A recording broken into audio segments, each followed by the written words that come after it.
International motorsport body FIA does not want F1 drivers to make political or religious statements during race weekends without permission.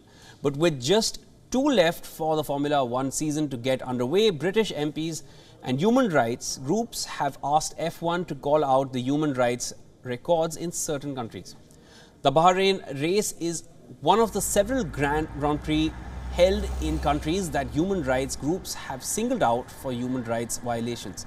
Others include Saudi Arabia, who are hosting the next race after Bahrain, Azerbaijan, Qatar and the UAE, while China and Russia are not part of the grid at the moment.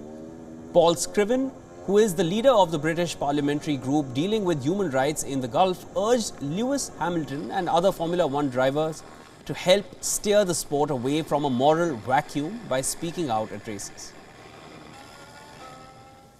And there is another road that the drivers, or some drivers, seem to be taking, younger drivers, progressive drivers who understand that they can use their platform and their sport, not just for sport's sake in itself, but for a platform for good and for change, and that they cannot ignore the human rights abuses in the country that they are driving in.